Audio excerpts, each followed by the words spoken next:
হরে কৃষ্ণ।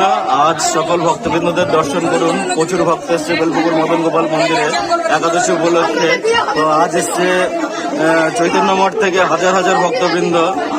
তো দেখতেই পাচ্ছেন সকলে, সেটি দর্শন করুন এবং সকলের সাথে শেয়ার করুন। আর প্রচুর ভক্ত, প্রচুর ফল পড়েছে আজকে।